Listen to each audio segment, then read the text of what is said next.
You know what I mean? Look, it's 9 days in. I'm not saying Happy New Year anymore. Yeah, and that's saying Happy New Year's. I Nah, mean, it's the first time it's the first time that we back. We live and direct in the building. well, Hey, yeah. how y'all doing? We in the building down in Sports Talk. We here live and direct. Yada Bear's not gonna say it. I'm gonna say it. Happy New Year. This is the first one for the. This is the first one. All right. We in the building live and direct. We know what it is. You got myself, RM Des in the place, aka Left Handed. All of that. We got my Code D in the building right over there. Yada Bear. She's the enemy this week. You know what I mean? Then we got this guy. Old DJ Q, the local nigga. Mike Tomlin led Pittsburgh Steelers guy, aka MC Winwalker, aka Store Runner, aka my guy. Listen, lot to talk about tonight, man. It's been a lot going on since the last time we seen y'all, which was last year. And Yeah. since that time, the Tampa Bay Buccaneers have won the NFC South again. The Philadelphia Eagles decided to go to Harlem. And what I mean by that is that they started off first, they went to second, landed up fifth. They was trying to go to 125th Street for no reason, right? People got jokes. LeBron is talking crazy. Oh yeah, it's showtime now, yo. It's People about got to go jokes. down. It's showtime now. They find, LeBron is talking crazy. we win the NFC South with right with now. 9 wins. Draymond Green is back, and John Morant is not. He's out. We all of that. My Cody is in the building. Yada Bear's in the house. What's good? Hey, playoff. I see that. I see that jersey you got on there. I don't know. Playoff week. It's playoff week. Yeah. I gotta rock the best center. I gotta rock the best center in the league. But yeah, I don't know. I'm just saying though. Buck Nation in the house. You already know it's going down Monday night. We're gonna get into all of that. NFL talk, all of that. We got Windwalk in the house, Pittsburgh Steelers in the building. Let's set it off. NFL, let's get into it, right? Last week of the season, week 18. Some people needed to win, some people needed some help, some people needed to show up. My Tampa Bay Buccaneers, we needed, we could have, finished our job a week earlier, but we spit the bit. We went down to Carolina, we won. Tough fought, 9-0 game, win the NFC South. You see it, NFC South champions 3 years in a row. Again, I'm just here to see what's going to happen now. I didn't expect this. I told Yada Bear when the season started, I was like 8-9, 9-8. Then I looked, I said the schedule is not really that bad. If things fall our way, we could do double digits. I doubt it. That's what I said. You know what I mean? And here we are. And guess who we got to see on Monday night, wild card weekend? I'm not even gonna mention their names. You see, I'm not even letting talk. Go ahead, Pastor. Yeah, we're taking another trip down We to got Tampa beef, Bay. yo. We got beef. Go ahead. We're taking another trip down to Florida, down to Tampa Bay. We have had success in Tampa Bay. We're gonna turn Tampa Bay into Eagles Bay, as we done in week 3. Our boys gonna be down there. We're gonna flood the city. You ain't gonna realize that you're in Tampa. You're gonna think you at the Link. That's how we're gonna take over Raymond James Stadium. And yes, we are coming off of a loss. 5 out of the last 6. We put ourselves in this position, but it is what it is. We're here now, and the only thing we got to do is just take care of business. That's all I've been preaching: taking care of business, taking care of business. Could you kind of we people real quick? Take care of this business. How you got in this position? I already said we lost 5 of our last 6 games. We put ourselves in these positions, and as I stated the whole season, this season has been a rocky season. From day one, I haven't been impressed or super up on my team because I've seen the holes that was there. You know, I give you that. I give you that. I give you that. I seen the terrible offense, the lackluster offensive plays that has been called for us. I talked about how, you know, Jalen has regressed and how these teams are throwing different looks at him and how there's no adjustments being made on the fly. You know, we made a change at offensive coordinator, um, you know, giving Brian Johnson a chance, and he has done a complete failure. You know, it is crazy to say a complete failure when you're talking about a team that's 11-5 and we're in the playoffs. You know, when you call a team, right. you know, a complete failure. I mean, 11-6, and you know, in playoffs, a complete failure is really unheard of. But this is not the team that we expected out on the field. But at the end of the day, this is still the team that I love, and this team I still want to support. And we're gonna go out there and we're gonna do what we do. Now, is it gonna be us going out there throwing bubble screens and running 5 and 6 quarterback quarterback draws? I don't know. Or is it gonna be the team that's taking shots down the field and beating this weak Tampa Bay secondary? Or wait a minute. Or it's going to be the team that's going to run the ball down the face of this Tampa Bay defense. I don't know. So it's very an unsettling and an unpredictable place I am right now because I don't know what to expect. I don't know what team's going to show up. But all thing I know is I'm going to root for them, and what I expect is a victory, or I get that victory. I don't know. You know, this is unfamiliar territory for us Eagles fans. Oh, it's gonna be familiar territory, right? Under this, you know, coaching or this coach, you know, it's a lot of questions of, you know, if we lose, is Coach Sirianni gone? I truthfully wouldn't have a problem with that because hold on, I wouldn't have a problem with that because of how he had ran this coaching staff this year without making changes when you seen things wasn't working. You know, it's like it was too much friendliness, buddy, blind loyalty. Blind loyalty don't equal victories. And isn't that the way? Isn't that the way of the world though? Everybody's everybody's friend. But that's not how to be successful.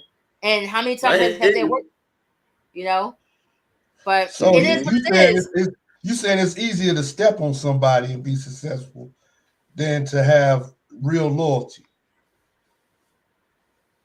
I know what I'm saying is sometimes having blind loyalty can be unsuccessful, can be your undoing.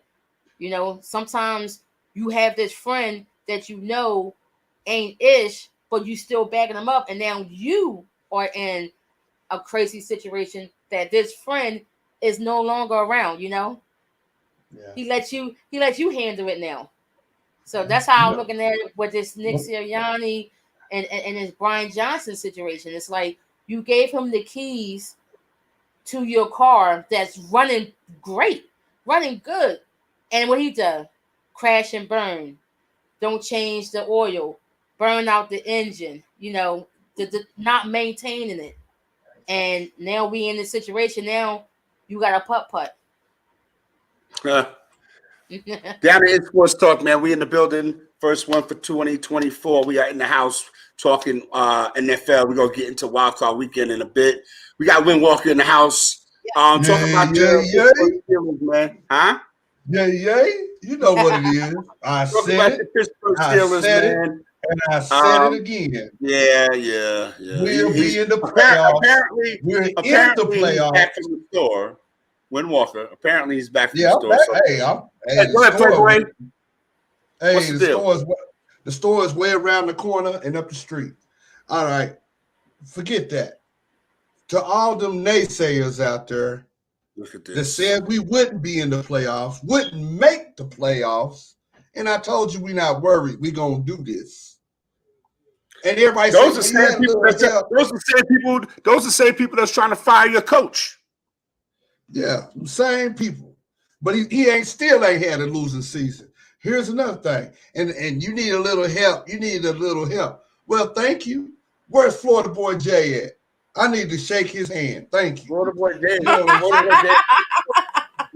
real. Florida Boy Jay. I want to shake his hand. Thank you for letting your team come play that team to get us in. Thank you very much. As soon as the Jags lost, I already knew it. I said the Jags lost. I said, damn. I said Steelers in. I said they in there. Yeah, we in there straight up. But we had to win. We had to win our game, and we did. True. We won the last 3 games. What you talking about? My man right here, TJ Watt. Yeah, he all right. He'll be back next week. All right. He'll be back next week. Did you hear what I just said? Oh, yeah, next yeah, week yeah. He'll be back. In the next playoff game. He'll be back next week, all right. In the next playoff game. Steelers be back next week. Yeah, we'll be back, and he'll be in the next playoff game with us. Mark my words. Okay. Buffalo, you going down. And you up there talking, Yada. You got to worry about that guy over there, them Buccaneers. And Baker we already talked about that. No, we're talking about the Steelers right now. Yeah. Who y'all starting at quarterback? It's going to be bum Kenny Pickens, or it's going to be bum Mason Rudolph, or it's going to be bum Trubisky. Whatever bum it is, you know what? You ever heard the story of Cinderella? She was a bum. And then the fairy godmother we ain't talking about fairy tale. We talking about reality. Yeah, this is a fairy tale for you. Straight up. Miss 11 and 5. Miss 11 and 5. Okay. Yeah, we're in the same city. The same state. Yeah, this is the Pennsylvania rivalry. Remember that. Straight up. We right there with you. Pittsburgh. Yeah, you don't want that. We'll go farther than you because you will lose Monday night. We will see because we will win Sunday first. Yeah. We're going to see your loss. That's like, hey, I bet you we don't lose. The way the Bills has been playing, we're going to see your loss. Is that right? Okay, we might see your loss in the first half. The spread says otherwise. It's Buffalo by 10. Yeah, it's Buffalo by 10, which is crazy. Whole 10. Watch that 10 the spread says otherwise. I know. It's going to turn that frown upside down. That 10 might go up because TJ ain't playing. It's at 10 because TJ ain't there. So it might be at 13 by the time kickoff comes. Put your dollars where your mouth is and bet with them. So real quick, before we move on, we go on overtime tonight. Definitely, we might end up going 2 hours a night because we got a lot of stuff to talk about. We got to go get back into some more NFL football.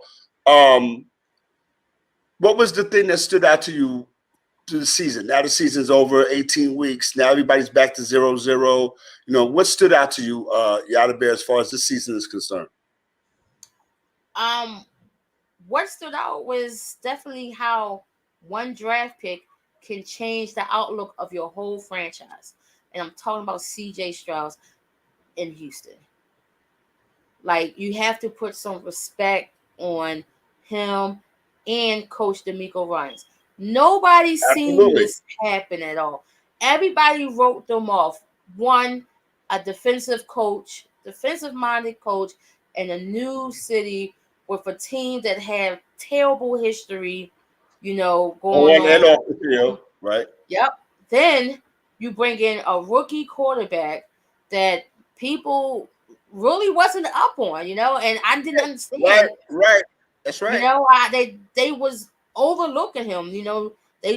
Bryce Young, even Will Levis, like they was looking at all these other guys. They was overlooking Anthony Richardson. Oh, right. That's right. Yeah, like CJ is swept. Like, what's crazy is how big and high everybody is on Marvin Harrison Jr. this season in college football. But look who his quarterback was last season. Nobody, in the year before that, they didn't know who this guy was. CJ helped put him on the map. And for teams that passed on him, Carolina, for some reason didn't want this guy, and he came in there, and from day one, first game, he proved all the naysayers wrong And who would have thought that the Houston Texans will be sitting here as the AFC South champions? Who would have thought that? You know, it's crazy. So I definitely say that he was a bright spot in the season. Also, I would like to point out the Detroit Lions. You know, as another bright spot, they has been on the come up for the last two years with Dan Campbell, and to finally win the NFC North, win a conference, and because you know it was the NFC Central, they was never winning that, and finally it took them for Aaron Rodgers to go out of the conference to finally win. And I give Dan Campbell much respect, you know, because he was on that 0-16 team, and to turn around, come full circle to be the head coach to win the conference is it should make him feel great. I'm happy for Detroit Lions fans because they've been in that losing spiral for like 30 years. You know, they had Hall of Famers on that squad and still couldn't put anything together, you know. So it's good to see them like that. And I also say this is the year that we seen that you gotta have a good offensive coordinator. We have seen several coordinators get fired. We're seeing new coordinators come in during the season. During the season, you know, and firing certain coordinators, i.e., Matt Canada, is probably one of the reasons why the Steelers made to the playoffs. You know. Thank you very much. Thank you very much. Listen, I can dish it, but I can also speak facts on it. And that's right. Truthfully, the Steelers probably would have had an easier road to the playoffs if Mike Tomlin wasn't so stubborn and just put Mason Rudolph in the game. Yeah. Like we see what Mitchell Trubisky can do. Yeah. We know, like that right there is one of the worst signings that Tomlin ever made. And then to sign up to an extension was even crazier. And speaking on what you were speaking on, with Matt Canada, we never had a 30-point game, even in the front view, rear view, side view, any view. I don't even think y'all went over like 500 yards total as a team. Yeah, come on, man. Yeah, so you know, to have that happen definitely help. What about you, Left? What bro, come back. It's a bunch of stuff, man. That for me, first of all, it was the money grab. You know, everybody got their bread. You know what I mean? You know, Deshaun Watson set it off, kind of, sorta. Then everybody was getting their money. You name it. Justin Herbert got his money. Lamar Jackson got his money. Joe Burrow got an extension. You know what I mean? Again, and then I can't forget about Dak Prescott, the crazy money that he had got a couple of years ago. You know what I mean? And then, we talked about it, Brasky. I think we talked about it because, like, when all these quarterbacks got all this crazy money, and then Patrick Mahomes is going to be looking at them like, oh, wait a minute. Yeah. You know what I mean? But that's neither here nor there. Another thing for me this season was the parity. A lot of parity in the league. A lot of teams that you thought were going to win games, they lost. A lot of teams that you thought were going to lose games, they won. You know what I'm saying? Mm-hmm. So again, and that speaks to the spread of talent throughout the league. Even though you might have a 2-15 roster, you beat somebody twice. You won 2 games. You know what I'm saying? So again, you're going to get coaches. Black Monday came and it had, a number of coaches that lost their job. That's the usual stuff. You know what I mean? But I think that, Yada, she mentioned this. He said the Houston Texans definitely put some respect on their name because I think that, who would you rather be right now? The Houston Texans or Deshaun Watson? Who would you rather be right now? You know what I'm saying? Yeah, so, well, I don't know. Deshaun Watson got $230 million. Yeah, but Deshaun Watson's reputation. Deshaun Watson hasn't played like Deshaun Watson since he's been back. You know what I mean? So, play like CJ Stroud came out of nowhere, not really nowhere, Ohio State, but nobody thought that he was going to. He was on the Houston Texans. Exactly. You know what I mean? So for me, parity. And even some teams who thought they were going to make noise, like the Jacksonville Jaguars, they fell off. The Los Angeles Chargers, they never was. You You know what I mean? The Green Bay Packers got over that hump. You know what I mean? The question was answered about Jordan Love. Everybody was so shook when the season started. Like, oh, my God, Jordan Love, he's going to stink up the joint. Aaron Rodgers. Who played more, Jordan Love or Aaron Rodgers?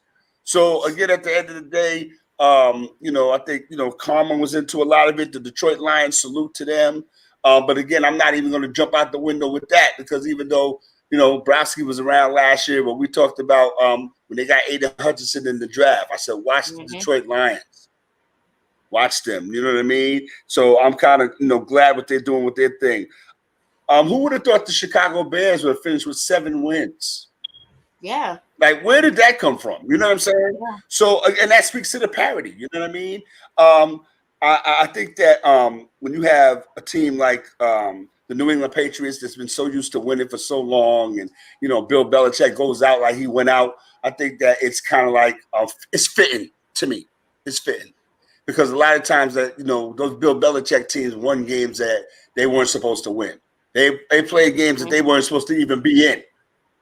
Correct. Right? From the fumble in the snow when they allegedly beat the Raiders to a deflate gate. You know what I mean? So for me, the way Bill Belichick went out was fitting because I was talking to somebody today about this, man, with Bill Belichick. Like when he's winning, it's all good. Everything, you're the greatest coach of all time and blah, blah, blah. You had the roster to do it.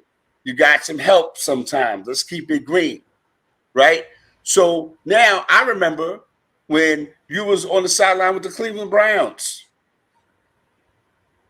I remember when you was writing on the napkin that you was going to be that you're not going to be the HC of the NYJ. Yeah. So again, no disrespect to you. I think you're a great coach, but now the question can definitely and definitively be answered. Who needed who more? Remember when Brady left? Who's going to need who more? Is Brady left Belichick and Belichick left Brady? No. Now we see. Brady got a Super Bowl ring. Belichick's teams were down there. Belichick's teams were down the corner. Yeah. You know what I'm saying? So I think, this year, I think Roger Goodell, I want to speak to that a little bit. You know what I mean? He's not out the mix. He wants to take this game and make it global at the expense of, your players. You talk about player safety all the time and this and that and the third. You got his team playing on a Thursday, then turn around and play the following week. You know what I mean? I'm not understanding that. And the proof positive is when you had Tua Tagovailoa, that got hit and staggering all over the field. He's still in the game.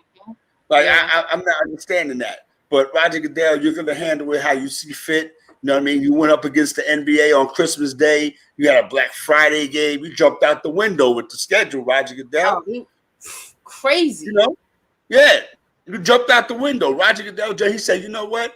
Adam Silver, listen, check this out here. We're gonna let the NFL rock on Christmas for real. You know what I mean? So I got to give the NFL their props. And yeah, we all love football. We talk about it. They talk about it all year long. But I just think this year in particular, man, it kind of goes back to, there's no real clear-cut favorite of who's going to do what. You talked about the Eagles. You saw what happened, right? You talked about the 49ers. You saw what happened. You always talk about the Cowboys. You see what happened to them. You know what I mean? So even the Baltimore Ravens went into San Francisco and gave them the business. So again, we don't know who's going to show up on what particular day. All we know is we're going to get some hopefully exciting football, and we'll have something to talk about on the road to Super Bowl 58. But for me, the best part of the season was, watching, my sorry ass team make the playoffs and win the division. I felt like the homie from they used to coach the Colts. Like playoffs. Playoffs? Are you kidding me? We're not making no playoffs. Knock it off.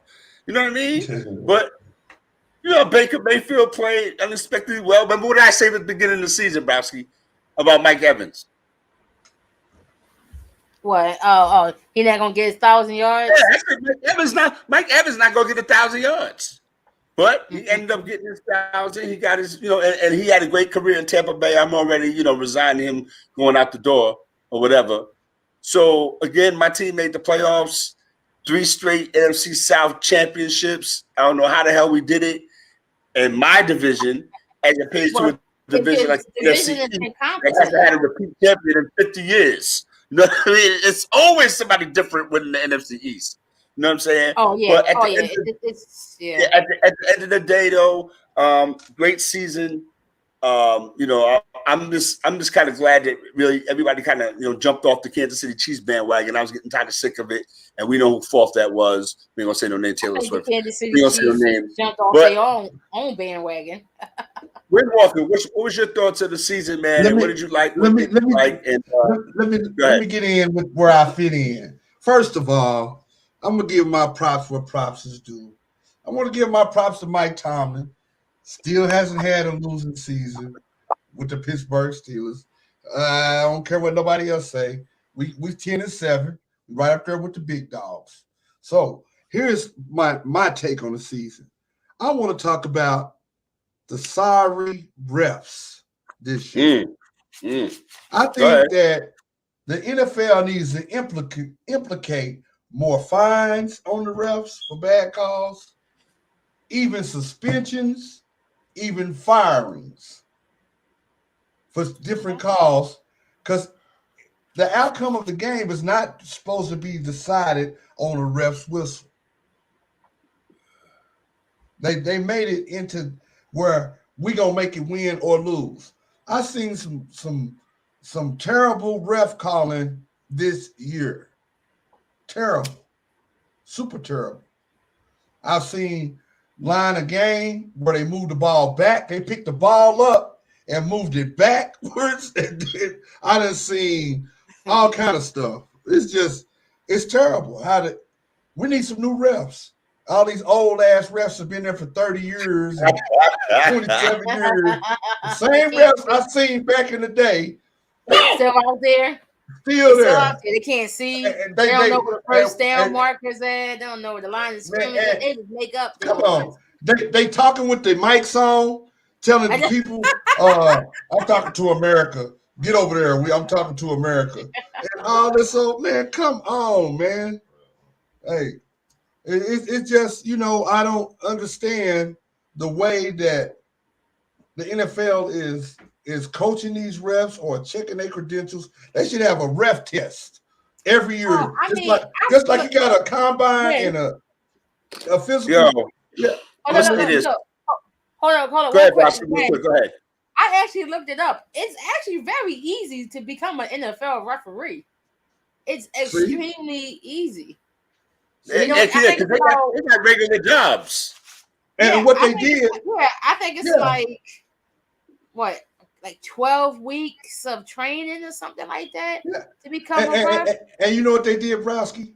They be trying to sugarcoat it by throwing eye candy, putting more women refs in there. Like, women, you can do it too, and this and that. So y'all will take your mind off the bad refereeing that's going on. Oh, she's a woman. We'll give her that one. We'll let her. Nah. Come on, man. We should have tests. They change the rules every year. Like in baseball, football, they have meetings on different rules they want to change. They should have mock games, the refs there, and get graded and test at, for real. This is people's livelihood. You can't play. We can say that across the board on all the 4 major sports, refereeing. But it's terrible in the NFL. Terrible. I got a question. Who's your coach of the year?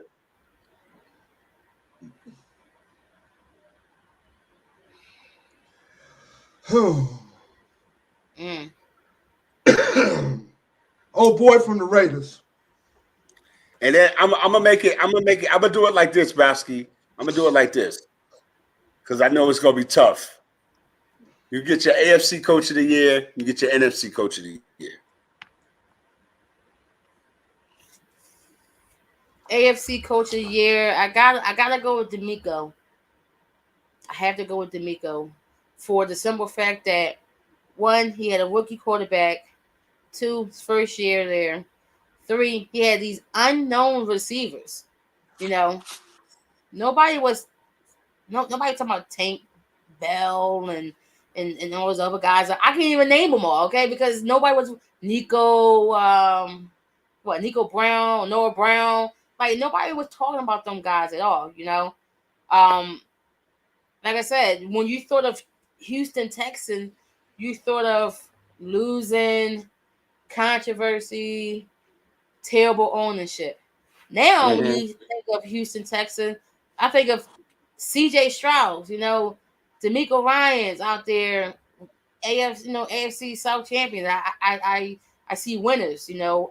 You can feel the vibe with the team, even watching them. Like you see it in the crowd, you know, the fan base is back, and they happy and they proud to wear their Texans jersey. So I gotta give it to D'Amico Ryans. And if I go on the NFC, man, it's a toss up to me, and it's a toss up between Dan Campbell would be the obvious choice, but I will also probably throw Sean McVay hat in there of how he was able to bring up the Rams. You know, they was in no man's land, you know, halfway through the season. You know, Cooper Kupp being out, who was their primary receiver, and then to the emergence of the kid, Nick Puka. What's the receiver name? The young kid? Puka, Puka, whatever, the receiver out there. And for them to battle their way to the playoffs. You know, I didn't see the Rams making the playoffs this year. I thought Seattle was going to make the playoffs, but the Rams battled their way in. So I gotta give Sean McVay his props. You know, he did a great job, and Dan Campbell also did a fantastic job by winning the NFC North. You know, finally dethroning Green Bay and Minnesota and taking a rightful place up top of the North, where they should be at for several seasons. So, those are my guys. All right, who you got win Coach of the Year? You know who I got. He gonna say Mike Tomlin. Mike Tomlin. We got a ragtag. Hey, it's like that old show, Battlestar Galactica, with the ragtag fleet of people. Yeah, we got a ragtag team, but look where we at. Straight up. That's the AFC. In the NFC,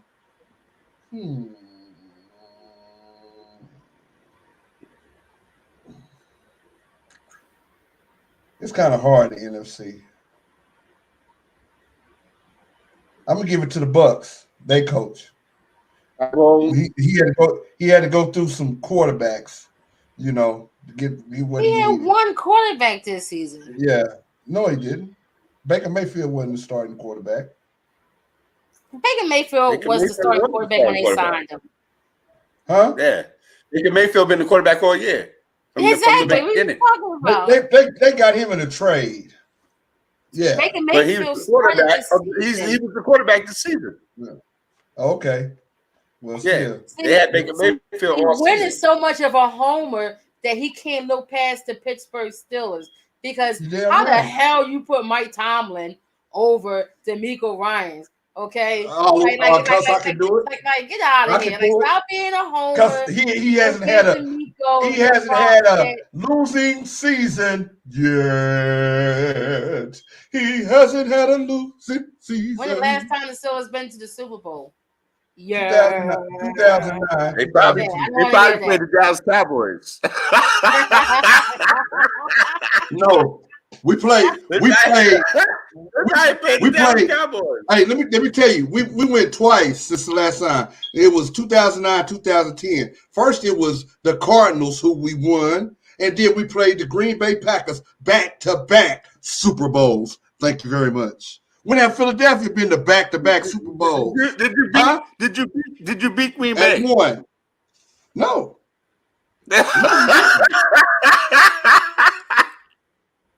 He said, but no. we were there.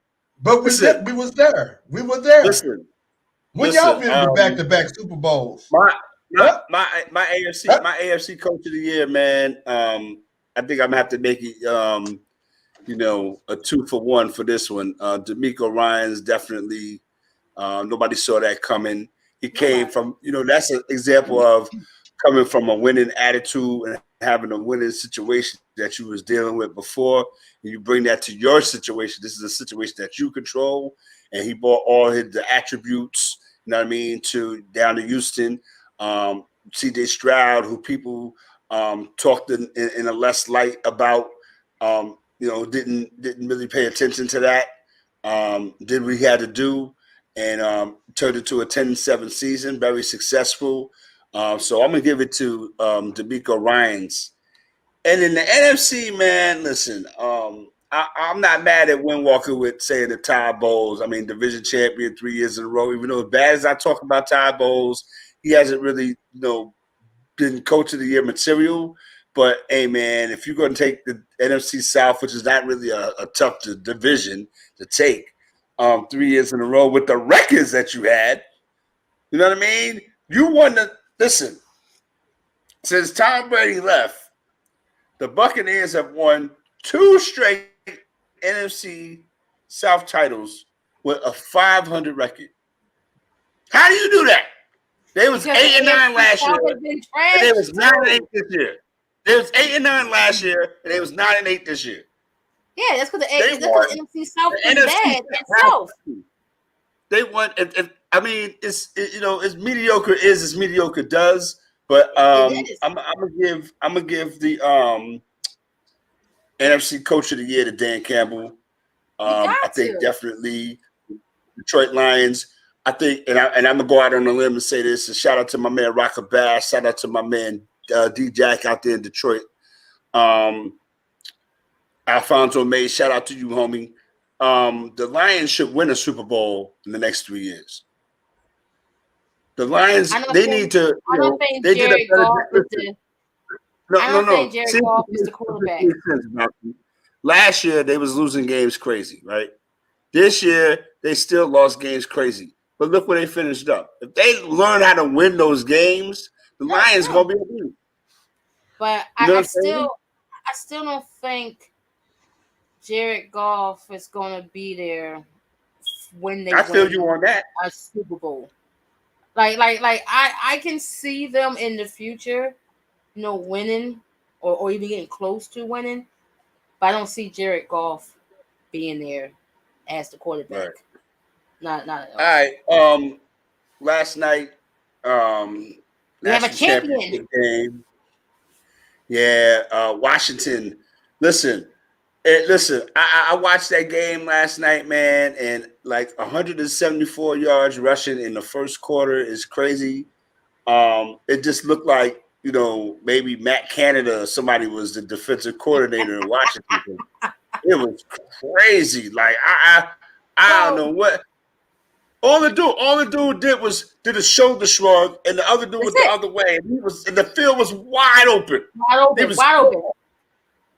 And then he did it again. Same play. So, I still don't feel like Washington got exposed, so to speak, Browski, because they was in the game. Yeah, they were in the game until the end. They were in the game until the end, and Michigan got to get. But the thing about Washington that people didn't really want to talk about, when they talk about Washington, we never talk about their defense, right? We never talk about Washington's defense. There's always the offense, The offense outshined so bright that it overshadowed their defense. They don't have any linebackers. I am an expert of a team. Did you watch? That they don't have any linebackers because Michigan beat them up the middle. I'm an expert of without no linebackers. Yeah, Michigan beat them up the middle, and that kid We had what? We said what? 100 and what? 140 something. 174 yards rushing in the first quarter. In the first quarter, it was crazy, and that was the game plan. We're just gonna run the ball because Jim knew that these guys, they're soft on defense, and I don't think that performance is going to hinder Michael Penix Jr. draft stock, because this Michigan team has been being built over the years. This just wasn't like a one-off. Like, we're going to get all these guys from the transfer portal, and we got a super team. But this team that Jim has built over the years on both sides of the ball, it wasn't like all superstars on the offensive side and the defense kind of soft, or a stout defense and lackluster offense. This was the most balanced team that Jim had at Michigan since he's been there. And like JJ McCaffrey, he didn't have to do much but just manage the game. That's all he had to do. He just didn't have to give the game away, because all he had to do was just hand the ball off. And that offensive line of Michigan, crazy. They was dominating Washington. They was pancaking those defensive they was killing Washington, yo. And I thought about it as the game progressed. I thought about it. I said, well, damn, I mean, it's like Big Ten against Pac-12, really? You know what I mean? Like, you know what I mean? You think about it, like Big Ten against Pac-12, really? You know what I mean? So they took it to Washington, yo. So do you think Michigan deserved it after all the the sign stealing, the Harbaugh suspended twice? What do you think? Did it come down to? Everybody still signs. I didn't think that was a big deal. I didn't think so either. I don't even see why they even brought that up. Yeah, I didn't think that. It was just another thing to throw at Harbaugh, because he's not the typical college football coach guy. He's not in the boys club, in college football. So there's something else to throw at him.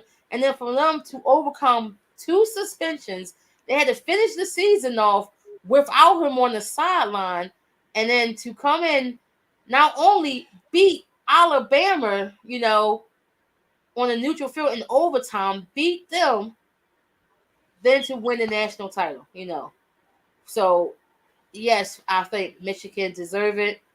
Now, I don't know if Jim going to be there next season. Who knows? Right. And it's crazy when you see the top 25 standings for next season. They already got Alabama at number 1, Georgia at 2, Michigan at 3. That's crazy. The national champions start off the next year at 3. I don't know. It just wild to me. I felt like Washington had a great season. They could have won. That's the end of the Pac-12 as we know it. Yes. You know what I mean? It would have been dope for them to go out like that, but it is what it is. They went out how they went out. Down in Sports Talk, man. Like TCU. Look, we back in the building. We back in the building, man. Every Tuesday night. Draymond Green is back. Ja Morant is not. Yada Bear, I know you got some things that you wanted to talk about in regards to Draymond Green coming back. We know where we are as far as the NBA season is concerned. But let's get to that. Let's get to Draymond Green returning to the NBA after 13 games. Adam Silver had a conversation with him, and we talked about it a little bit behind the scenes. But Browski, what's your thoughts in regards to Draymond Green returning? Well, at least we know how long indefinite is. At least we know that indefinite means 12 to 13 games, so right. Now that we got that squared away, it's crazy how, Draymond said that he was contemplating retirement, and Adam Silver, oh God, Adam Silver, oh now Adam, woo, child, saved him from himself and talk him out of retirement, because boss, Master Boss said, no, we need you back in the league, sir. I can't retire. My man, once you start thinking about retirement, you're retired. Once you start thinking, you're retired. You're done. And if Draymond would have said, you know what, I'm going to retire, I'd have been fine with it. Fine. But I'm okay with it. But now that he's back, after 13 games, he went to counseling, blah, blah, blah. That means nothing to me. Because Draymond's going to be Draymond. Only thing I'm looking forward to is who's going to be his first victim when he returns. Okay? Who's going to be the first one getting kicked in the wazoo, getting backhand, getting strangled, getting tackled, like who? Because they're going to test this man on the court. Right. Yeah, they're going to test him, right? There's going to be a lot of hard screens happening. We're going to see. Is he going to flip out? He going to choke one of us out? You already see what's happening in Golden State. All the young guys they want to leave. Kuminga, Moody, right? They said they don't feel as though they can reach their full potential under Steve Kerr because they're not getting any playing time like that. So, and that's going to change even more with Draymond coming back. How much playing time they're going to get? The Warriors are not the same Warriors anymore. It's going to be reduced even more. It's going to be reduced even more. And have him, like I said, I'm just waiting to see what's going to be the next thing, because every time he does one thing, there's going to be something else, So I'm just waiting for the next thing. And as I stated before, when we talk about Ja Morant, and I said in the post, the basketball gods wasn't satisfied with the 25 games, so they took the shoulder, and said, hey, you need to sit down for the rest of the season. I feel like that was the basketball guys snatching Ja Morant and probably saving himself from himself, because he was already going back in the whole swing of things. When he did the little gun thing like this, I know people was talking about, well, the other, I forgot who it was. It was the white player. He also did it, and then they make a big fuss about it. Which I said, yeah, if you want to point out what Ja do, you got to point out what he's doing also. But the fact that Ja was like, he got comfortable enough to do it, kind of showed me like, what counseling did you do? You were just playing Call of Duty. You was playing 2K. You was just chilling. You in the gym, working out. Plenty of guns.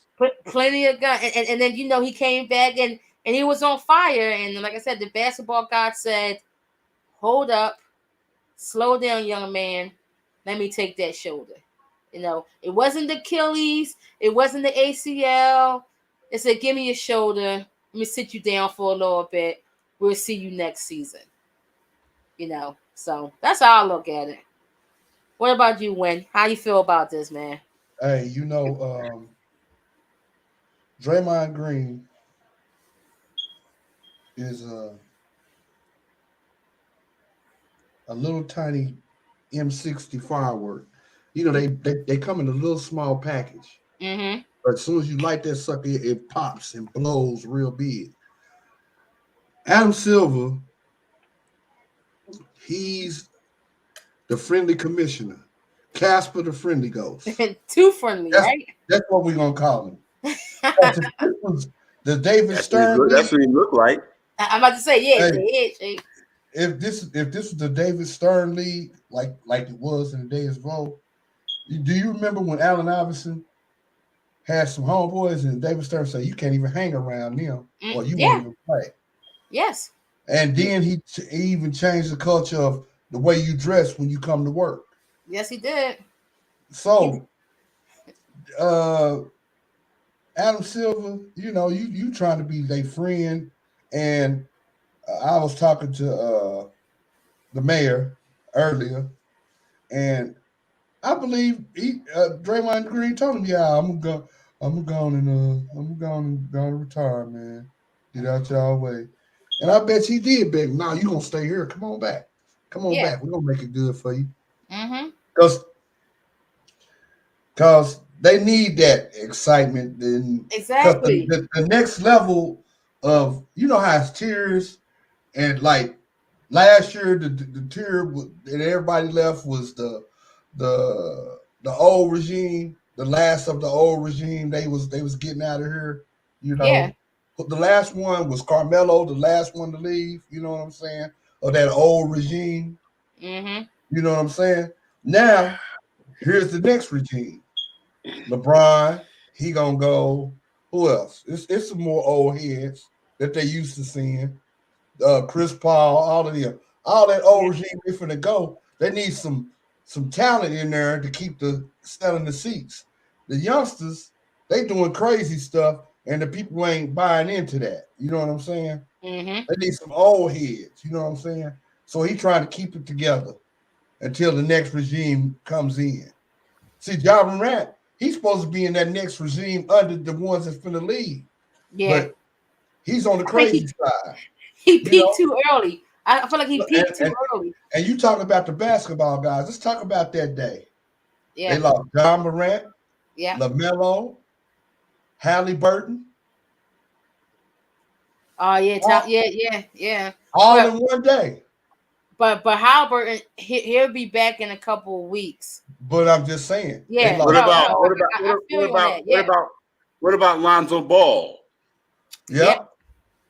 I Come on. mean, Come on. I just think it's. That's that next tier, though. I That's think it's something in their DNA. I think they got that Anthony Davis DNA. The All, all, ball. all the dudes, all the dudes is fragile. Yeah. yeah. Yeah. And you know what's so All of them crazy is to me? fragile, man. You know what I'm But saying? you know what's so crazy to me about that left? That all these fragile young guys, who do they say they idolize? They love They LeBron don't, yeah. James, who has been in the league for 20 plus seasons and playing at still a very high level. So if you saying that you you idolize this guy, you know this he was one of your favorite players growing up. Now you have the access to him to ask him, hey, what are you doing to keep your body in line for the season? How Like did Kobe you did Michael. avoid major injuries? And they still are not reaching out to that resource. And the major guy who needs it is Anthony Davis, who plays on his damn team. Okay, You Mr. sit next to Flag. him, you sit next to him every night. Okay, Sitting he right there. he stays on the injury report, but you have a guy on the team who has been in this league for 20 plus years, playing at an extreme high level, and have been able to avoid major injuries, season ending injuries. Yes, he has gotten hurt here and there, nicks and bruises and things like that, but it has nothing been super significant that he has to miss a whole season, you know? Right. So it's just crazy that I have this guy right here. I'm going to talk to him. I can call someone that can get me on the line with him, or we can meet someplace and we can have that conversation. And But and that, and that's exactly what Kobe did with Michael. And Kobe yes, was saying, he said, these other cats, they would come up to me, ask me, they want to make their game after me. He said, well, I made my game off of Michael and Dr. J. I talked to them extensively because his daddy, Jelly Bean, was Dr. J's teammate. So yeah, he got the best of all worlds. But he picked their brains. Like you said, these young dudes, they don't want to go up to these older cats and ask them no questions. They want to show them, like, I can beat you and I can do, instead of getting some knowledge. yeah, Like yeah, Tim Duncan. Tim Duncan went to the Admiral and said, man, how, you know, he always gives the props up to David Robinson. yeah, definitely. It's a hierarchy of things. You know what I'm You saying? know, that's how the NBA is. But I need to throw my direction to left-handed guys, the Knicks. How you feel about your new team with your new big three? Hmm? You know what? I think that, it's the beginning of something else. It's a means to an end. we acquired OG Anunoby, and actually, he's fitting well into the system right now. I like what he's doing, and I also like what RJ Barrett and the kid quickly doing up in Toronto. So maybe the change of scenery, work for everybody. But yeah, I think that they picked up Ty Gibson, bought him a cup of coffee and a bagel and a knish, and then they sent him on his way. You know what I'm saying? But I think that it's a mean to an end. I like what we're doing. Hopefully, we can kind of like keep the momentum going, and be a little bit better, a little bit stronger, because we're gonna have to definitely prove that. Still got some time. There's a couple weeks before the trade deadline. So again, something else might be brewing. Shout out to my man CP, the franchise, the Knicks Fan TV. That's the homie. Something else is definitely brewing. I can't, really speak to what's going on right now as far as who the Knicks, are going to end up getting. But I'm thinking personally that, by the time, we look at this team after the trade deadline, I don't think Julius Randle's going to be on the team. I'll say that much. You still trying to get Julius out of here. He's part of your big three. I'm still trying to get him out of here, man. You know what I mean? I just think that, Jalen Brunson, whoever comes in, you got OG now, you got Jalen Brunson. Again, whoever you bring in here now, they're not going to be, I don't, and it doesn't have to be no Donovan Mitchell type dude. I don't want that. You know what I mean? I mean, a big three, I'm not imagining my big three being Jalen Brunson, OG Anunoby, and Donovan Mitchell. Like, I don't know. Where's the big man at? Where's it? Especially in the conference that you got to play Joel Embiid. Yeah, you got to see Embiid. You know what I mean? You know what I'm saying? So, again, at the end of the day, I'm looking at, us just trying to, get something that's smart. I like the move. I like it. I like it a lot. We had, again, Brodsky, we already talked about it before. We talked about somebody had to go. Somebody had to go. You know what I mean? And do you think it was too much to send RJ in quickly? I think nobody could have got a deal done with RJ. I mean, if you going to trade RJ straight up for OG Anunoby? I don't think so. No, probably like a draft. I'll probably say RJ, a draft pick, and that second, RJ in that second. I mean, maybe, yeah. You know what I mean? But again, I get Precious. You put Precious in the mix. You know what I mean? He comes to New York. Precious, that's he comes to New York. You know what I mean? And again, like I said, this is the means to an end. But I like what's going on. What's going on with your Philadelphia 76ers, man? You ought to really dominate and take over the East. Nah, I don't see that happening. But we're still in limbo because we still have at least 2 trades that we can make. There's been talks. We've been talking all year about Zach LaVine. They also threw Donovan Mitchell name in there. And they threw a new name in the mix, which I'm pretty, okay with too, is the kid Dejounte Murray in Atlanta. Yeah, Atlanta is selling everybody, even Trae Young. Yeah. Everybody is up for him. They just doing a whole reboot of Atlanta right now. And I wouldn't mind taking Murray off of their hands. I'll give up 2 first-round picks for Murray to be that third scorer that we need, because we have seen what we are when Joel is out. It's heavy Tyrese Maxey, him being double and triple team, and no one else can score for us. I've been talking about Tobias for years. He's always supposed to be our third scorer. The assassin scorer, as his dad throw out there. And I will always use that term when I talk about Tobias, because Tobias never shows up when we need him. Yes, he'll give us a 33-point game once every 2 months. Y'all won by 25, is it? Yeah, exactly. So he got 30. So if he got 33, Joel got 36, Tyrese got 32, Yeah, okay. And we, like I said, we winning by 25. Yeah, everything's going to be all good. Everybody's not, everybody gonna stop talking. But then when we got the games where he give me 2 points, 3 points, 6 points, 12 points, 3 points, 4 rebounds, 7 rebounds, 6 rebounds. He should give me a double every night. Like, it's so frustrating watching this guy play because he'll do all the hard work. He will break down his defender, take him all the way to the rack just to miss the bunny layup. Like, it kills me every game watching this guy there. We going overtime, y'all, down in Sportstalk. Yeah, definitely. He is not the third option. We need the third option.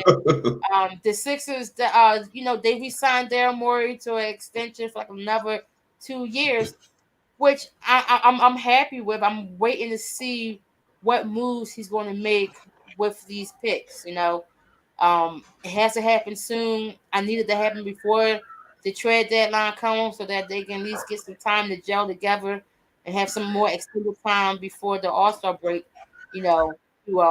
to gel together. And it's crazy to think that the All-Star break is right around the corner and we only played 33, 35 games because the schedule is terrible because of that in-season tournament.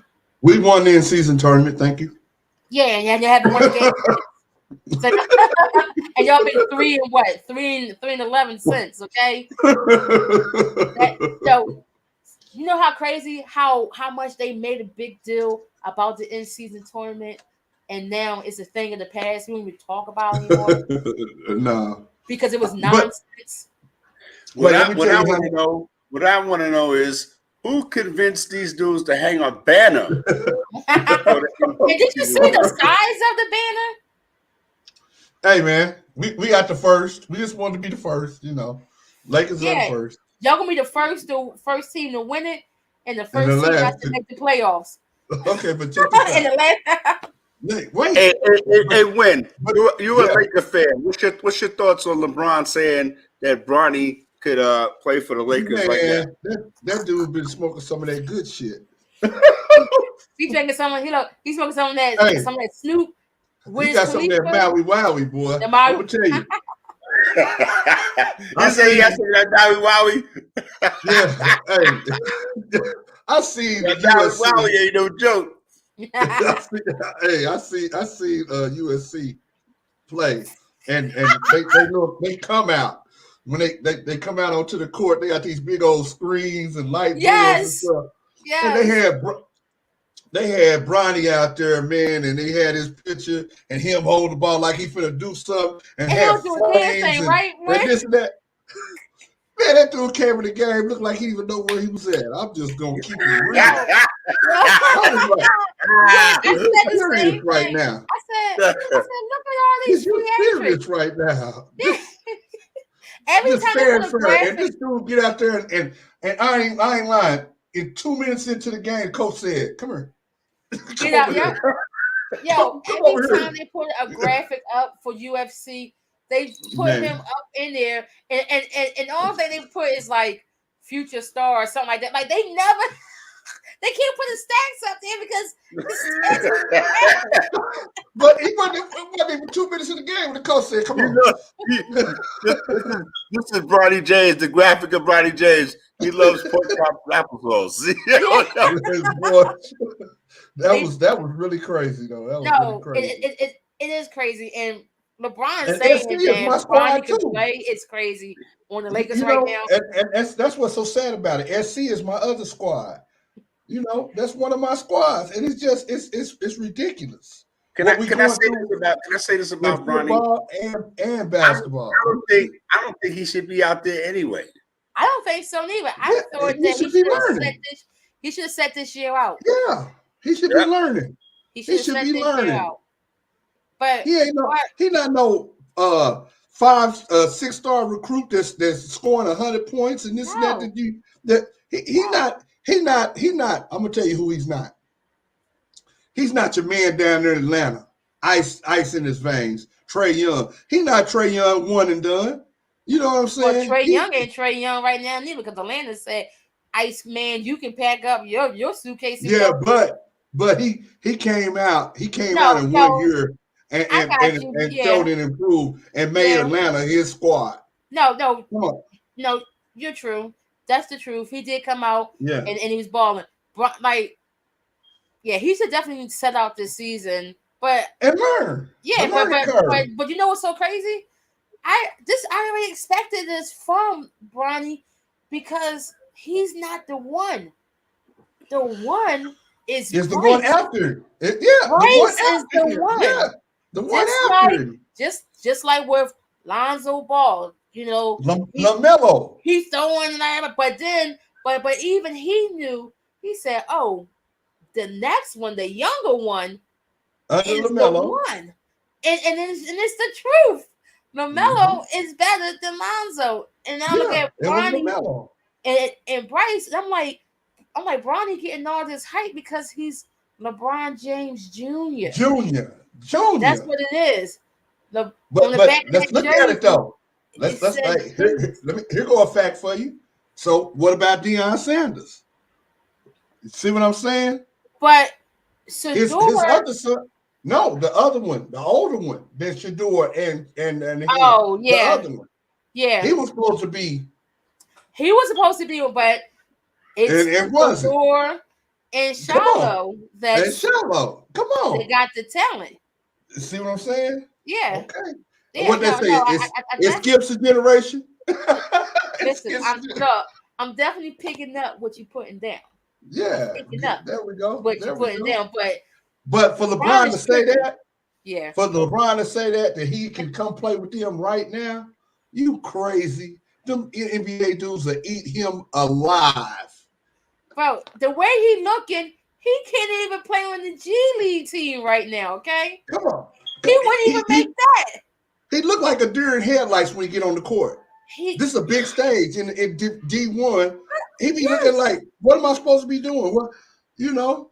Oh my God, yo, when I said the same thing when I seen him playing in a couple of those games, I said he looked lost. Like, Yeah, like what? like Where am I? I'm not supposed What to to be play? here. Like, Yeah, he What? shouldn't be there.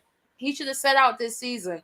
Should have set out, give him time to rush up, to build his body back up, and to learn. Because right now, see, hey, but see, this is just the problem.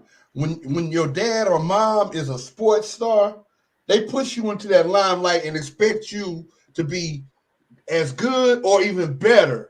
You know what I'm saying? So, because you supposed to have got the knowledge growing up and this and that. You know what I'm saying? You know, Tiger Woods. He took his little son on the little father the thing that they play, you know, every year, yeah, and they won. They won. yeah. So they start looking at him, you know, like this and that. But he done been in some tournaments I follow, and he ain't won not one. He ain't like his daddy. His daddy was a phenomenon. Come on, man, you just can't keep pushing them kids and pushing them kids. You know what I'm saying? No, that's true. No, Joy Porter Jr. Sometimes it works and sometimes it don't. Look at Floyd Mayweather Jr. Oh, you know what I'm saying? Yeah. You know, I mean, sometimes it works. Look at, and to me, to a certain degree, look at Ken Griffey Jr. Facts. You know what I mean? I mean, you know what I'm saying? That's facts, sir. That it worked. That's facts right there. It worked right there. I mean, you know, and so then I you think can say that about depends, Klay man. Thompson, and you can say that about your boy. Yeah, you can say that about some players. You can say about Vlad Guerrero Jr. You know, Vlad Guerrero Jr. Yeah. You can say about a lot of players. You know what I mean? But they don't push them. They don't push them early though. They let them develop. It depends, man. It depends. You know what I mean? You also have to have that innate love for it too. You know, if they pushing you towards something you love, then you're gonna love it even more.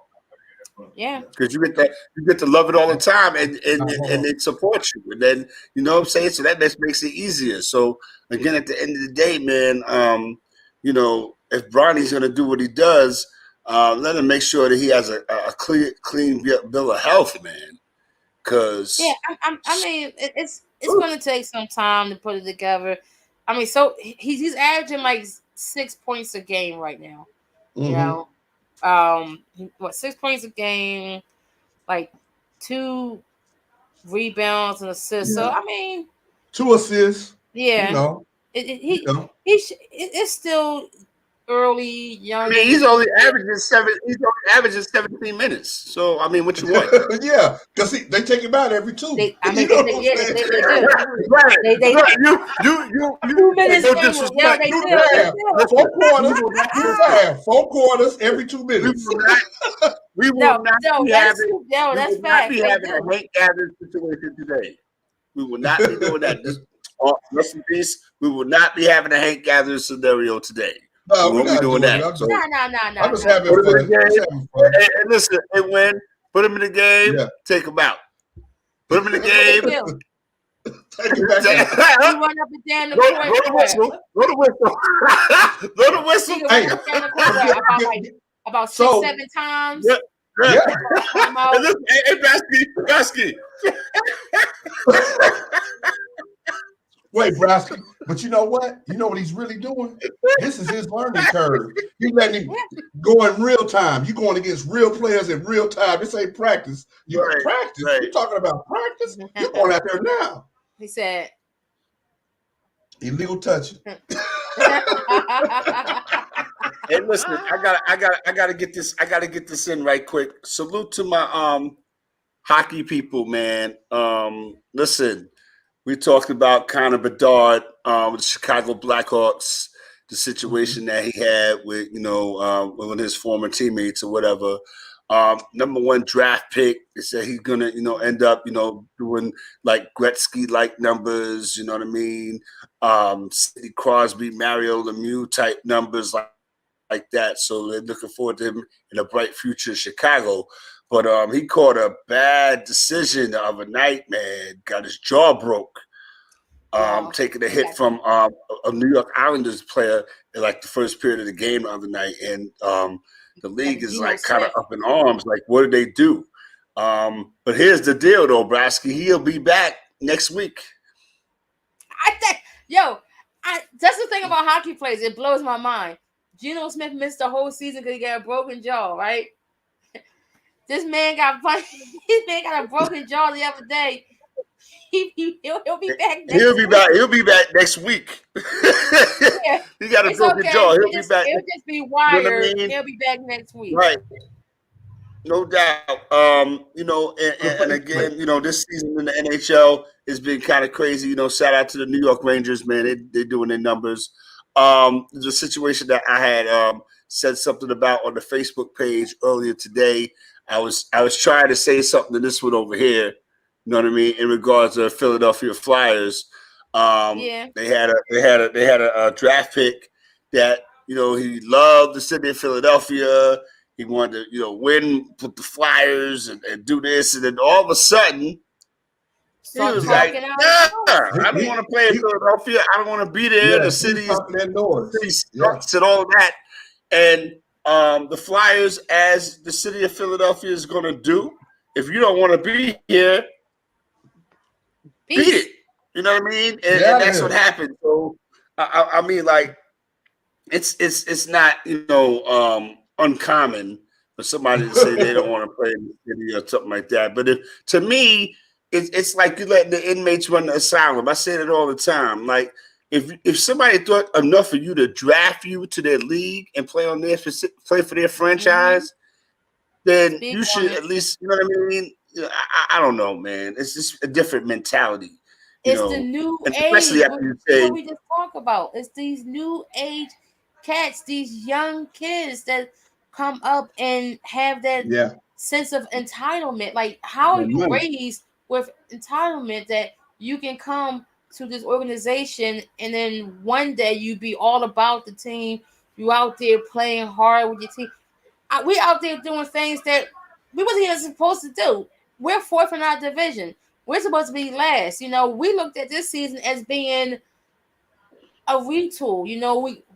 A guy that we drafted, he can't come to the States until next year. He's stuck in Russia.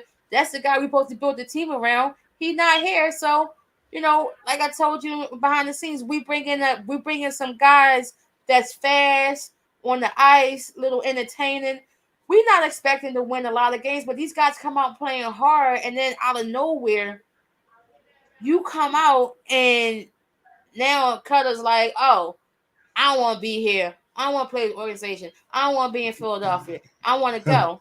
So, Peace. no That's problem. crazy. Yeah, No that's problem. crazy. Yeah, get a job. Get a job somewhere else. Who wants you? You're out of here, And, and again, Connor Bedard, being hurt. Jack Hughes is hurt for the New Jersey Devils, another one of the young bright stars in the league in the NHL. But yeah, I just wanted to get my hockey people, get them up on things because we don't really talk about hockey a lot, but we can talk about hockey because that's why we're down in Sportstalk. We definitely can. I got something to talk about, man. All right, now it's time for the part of the show that we all getting ready for. You know what I mean? What's getting ready to come up. You know what I mean? All three of our teams are involved in Wild Card Weekend. You got the Pittsburgh Steelers going up to Buffalo and doing their thing. Then on Monday night, it snows up there. Monday night, it won't be snowing in Tampa. I know y'all just be crying there. No, it's going down. It's going down. It's the clash of the Titans. You got the Tampa Bay Buccaneers, and you got the Philadelphia Eagles. Monday night, NFC. All right, Wild Card Weekend. What game you want to start off with, Broski? It's gonna be what, 6 games over the weekend. What games you want to start out with? Let's start out with the Dolphins and the Chiefs. That's an interesting matchup right there. I like that. Okay, that's an interesting matchup because the Dolphins this season has been up and down. They've been high flying, flashy, a roller coaster of a season. They had a chance to take, to take the AFC. They haven't won the division in forever. They had it in their hands. Right there. They had it right there, and they lost it in the last game of the season. But them going to Kansas City, the whole talk of the season, Kansas City might have to play on the road. They might have to play on the road and all this. But the Chiefs this year, they're not the same Chiefs that we've seen these past couple of seasons, So would I be surprised if Miami go there and take the cake? I won't. I wouldn't be surprised at all. I mean, so many storylines. You got Tyreek Hill going back to Kansas City where he built all his success from, and he could look at it as, Andy Reid threw him away because he was like, I can just plug and play.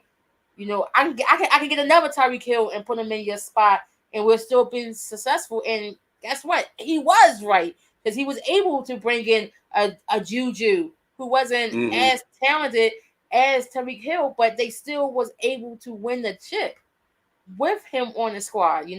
So this could be his revenge game. This could be Mike McDaniel's when of looking at Andy Reid like, hey, it's time to move the old guards out the league, let the young guys step up and run the show. So that should be an interesting game. I gotta go with the underdog. I'm gonna go with Miami. The line right now is at 4. That's a little. That line is telling me that people are nervous that the Chiefs might go out in the first round, and I kind of think Miami might be the squad to do it. I'm gonna go with the Dolphins on this one. It's gonna be freezing cold up there. No, don't do that. And that's another thing. I think, I think they may put it into that myth that the Dolphins can't play in the cold weather. They're going to have to show up. If they want to win, they're going to have to. They're going to have to. So they got no choice. That's where the game is anyway. But when you say that, Tyreek Hill played there for all the season, so the cold weather shouldn't matter for him. Right. Hopefully Tua can Tua, he throws interceptions. I mean, so do Patrick Mahomes. Right. But here's a question for me about that game. You got the Kansas City Chiefs receivers who are kind of untrustworthy at this point. Yeah, they drop against everything. those that Miami secondary, the Ramses of the world, and those guys, like I think they're licking their chops. I think that's going to be a good, matchups to watch. That those receivers against that Miami secondary, because they're not going to be able to run the ball all day. And what is Mahomes going to do? Try to get the ball to Travis Kelce. You know what I mean? So, I mean, what is Miami going to do, defensively against that? And then, Miami's going to bring speed to the game too. You know what I mean? So Kansas City's going to, the Chris Joneses of the world and those guys are going to have to try to stop Tua, when Miami has the ball. And then, now playing against Tyreek Hill. You know what I mean? Yeah. So we'll see if he could use that speed in Kansas City like he used it in Kansas City, when he played for the Chiefs. My thoughts on that game: can Miami go in Kansas City and win? Hell yeah! I'm not like Chad. I'm not like Chad Ochocinco and thinking that the Kansas City Chiefs is rocking everybody to sleep, and then all of a sudden they're going to come out and score, 70 points on the Miami Dolphins. You know what I mean? Do I think it's going to be a high scoring game? It could be. It has potential, but if the weather's bad. To me, it's like, somebody's going to have to get a touchdown out of some of those drives, give me Miami. I'll rock with you, Brosky, on this one. Give me Miami. I think they'll go in there and Tyreek will have a decent game. He'll factor into it. I think that Miami defense is going to make a couple of plays. Kansas City at this point, Brosky, and win. Kansas City Chief receivers guaranteed to make a drop in a crucial moment. Oh, definitely. Guaranteed. And it's so bad. It's so bad that Travis Kelce has also caught the dropsies. You like that? Caught the dropsies. I got you. How you feel about it, Win? Who do you see? I think. Go ahead, Win. What's your thoughts, man? I think that Miami will probably win it because Kansas City, they on a downfall spiral. They're spiraling. They got to get out that rut. They in a rut right now. They trying too hard, and when they try too hard, that's when they lose. Kelsey's he's worried about other things. Then we and it's cold. They gonna try to hurt him get home. I can give it to the Dolphins because they more hungry. Kansas City's been Kansas City for some years now. You know what I'm saying? They projected Mahomes to get 5-6 Super Bowls. They thought he was the next best thing. Gave him all that money. Okay, now it's showing proof time. And the Dolphins, their defense, they swarm. They love to swarm. So wherever you throwing that ball, you better watch out because they like to swarm too. And that's what it is. Speed on speed. Yeah. I'm gonna ride with you. I'm gonna go with Miami for this. Okay. All right. So it's unanimous. Miami Dolphins over Kansas City. Go ahead, Brosky. What's the other game? What's the next game you want to talk about? Wild Card Weekend. Let's talk about Browns and the Texans. Okay. That's Saturday, that's a Saturday game. Yeah. Danny, you see the first game. What's your thoughts? Go ahead. A matchup that we didn't expect to see. I don't think anybody wrote this down on any of their books or bet lines, but this is an interesting matchup because when we talk about the Cleveland Browns, we're not talking about Deshaun Watson as the starting quarterback. Because wouldn't it been much more? Wouldn't it just been the dopest game of the year? They had if he was the starting quarterback, you know what I mean? Yes, like we are sitting here and we're talking about the Cleveland Browns in the playoffs. And when we think about Cleveland Browns being in the playoffs, we are thinking about Deshaun Watson came there and did his thing. We seen the old Deshaun that we seen in Houston, and look at that. the football gods gave us something, gave us a beautiful storyline, a beautiful drama to play out on the field, to have Deshaun Watson go to Houston. It's not even in Cleveland, it's in Houston. To go to Houston, where he started his career, where he built his legacy on and off the field, and he's neither, and he's not on the field. So now we gotta talk about Joe Flacco, who was We gotta talk about Joe Flacco 6 weeks ago, who called the Jets and say, hey guys, I'm available if you need me. You know, I'm still in shape. I've been working out. I'm here for you. And the Jets said, exactly. The Jets said, click. Okay, that's what the Jets said. But then Cleveland said, yo, Joe, you want to come? You want to come to Cleveland for, May of the season? He's like, yeah, I'm here. He comes out there. Boom. The defense has been maintaining the Cleveland Browns all season. Only thing they need was a competent quarterback to manage the game. Again, it's not being a game manager is not a bad thing, people. You don't have the quarterback don't have to be the superstar of the squad. And look what happened. Good old reliable Joe Flacco goes to Cleveland, pair up with Amari Cooper, David Njoku. They got a nice little running game with Ford and Kareem Hunt coming back. Nick Chubb went down. And here we go. The defense is crazy. And we go to my team that, the new up and coming team, the Houston Texans with CJ, and how beautiful it is. And it should be a great game. And I thank you. And in my heart of hearts, in my mind is telling me, Cleveland's going to win this game. That's what my mind and my heart of hearts is telling me. But then I got a little voice that's sitting in the back of my head right here, just saying that the Cinderella story is going to end for you, Joe Flacco. You are not the next Nick Foles. That's what it's telling me. You're not the next Nick Foles.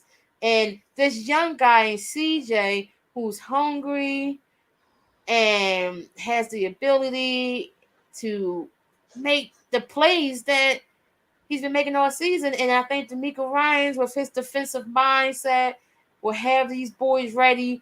I think the city of Houston is ready. And I'm going to pick Houston to take this game. I'm going to go with a little bit of voice back here. I'm going to go with Houston. Now, I could be wrong. I'm pretty sure that Wynn is probably going to pick Houston too. I don't know. He might pick the Browns, but I kind of have a feeling that Wynn is going to pick Houston. Who are you picking? I'm riding with Houston all the way. CJ Stroud, he used to play for Snoop. He played in the Snoop League. I remember him as a little boy. I seen him play when he came to Oklahoma, and they played against the Titans. CJ Stroud was their quarterback. The little dude was bad then. He's always been humble, even when he went to Ohio and all that. You know what I'm saying? He was humble. You know what I'm saying? He put up numbers, but he didn't put up the numbers that he could have put up. You know what I'm saying? But he showed it improved. They done talked about this man all year long. Dogged him out. Do he got it? Is he ready? Woo, woo, woo. He's showing it improving, letting them know. He won his playoff game really the other day when they played the Colts. Because it was either or. Whoever lost was out. That 4-for-1 drop. Whew. Come on, man. Whew. There we go. And you can't put all that. They try to put all that on Gardner. Bro, you got to catch that ball. You got to catch it. You got to catch it. If the ball hits you in the hands, you got to catch it. You got to catch it. That's right. There we go. There we go. Right there.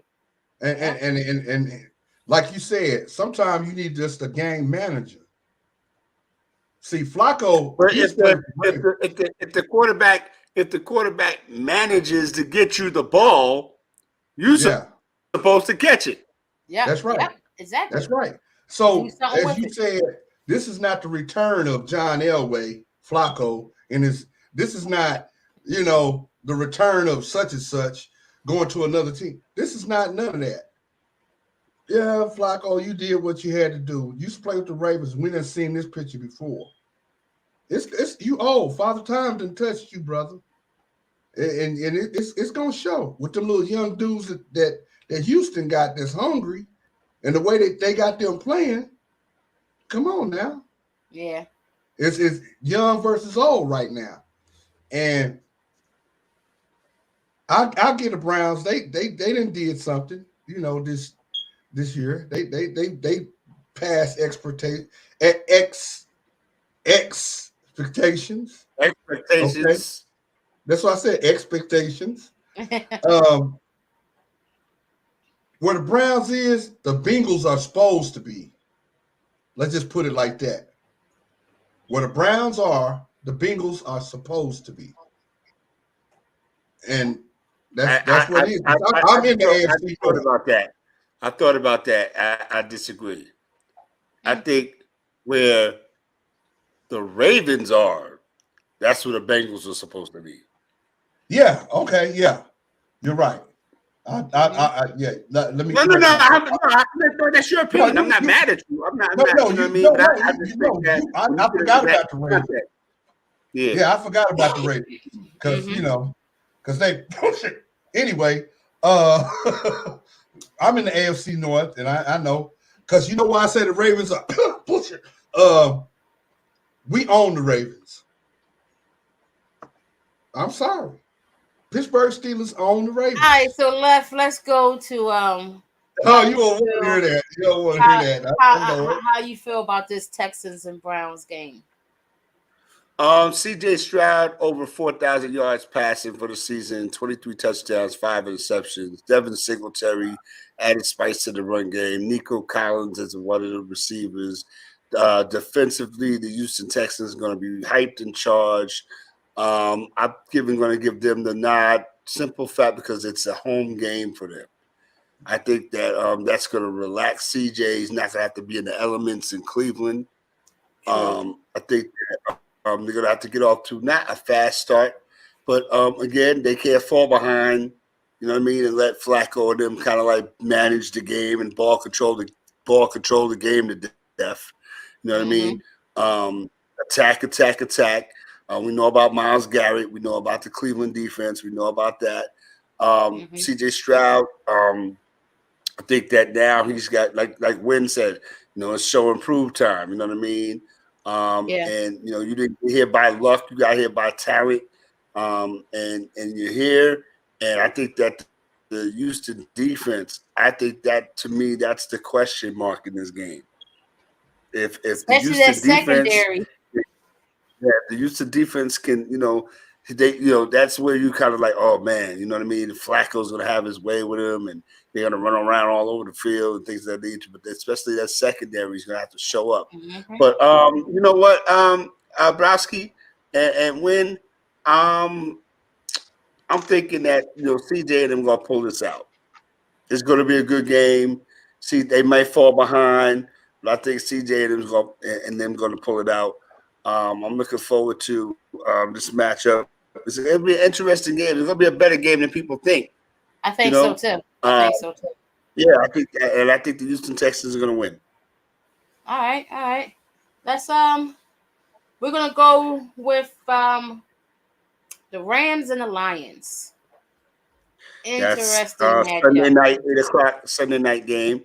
The Matthew Stafford Invitational. Right, the battle of the trade. Who won the trade? Of the crisscross. The crisscross. Well, we about to find out. We about to find out Sunday night, ain't we? Who won the trade? Yes, we are.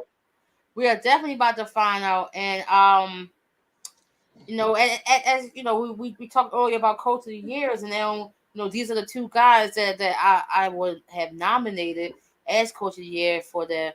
In the NFC, and for them to go head to head is definitely something. We're going to see the young upstart of this Detroit Lions defense go up against the quote unquote old guard of the Rams offense, Matt Stafford, Cooper Cup, the kid Puka, these guys who've been there, and the Rams was in the Super Bowl a couple years removed. The Lions now, up, up and coming, finally won a division.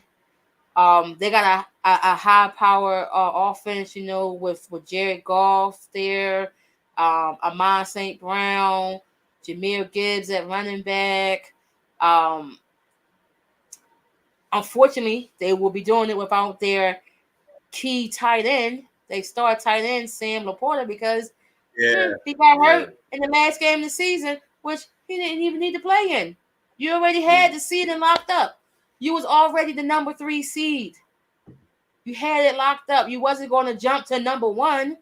You wasn't going to jump to number 2 because look who the Cowboys was playing. They had an easy out. And you went and you played them and bit you. Sometimes Dan Campbell's aggressiveness bites him in the ass, and it did. Because now you missing a key guy. And I believe the other kid Reynolds is also hurt too. So it's going to be an uphill battle. You're going against Aaron Donald, against that Detroit Lions front. I don't know. This has the making of an upset for these Detroit Lions fans. With the Rams coming in there, a homecoming, Matt Stafford, he played all those seasons there at that stadium. So it's not like he's in unfamiliar territory. He's just playing for the other team. And I kind of think the Rams may pull this out. They've been playing pretty good football these past couple of weeks, for them to get into the playoffs. I'm going to have to go with the Rams. And the line is also kind of showing that because the Lions are only 3-point favorites. So the line is showing me that that everybody's not really keying on the Lions making it past the first round. And I'm going to go with the Rams. What about you, Win? I'm going to ride with you. You hit every point. Stafford got something to show him. Hey, like you said, this is a trade.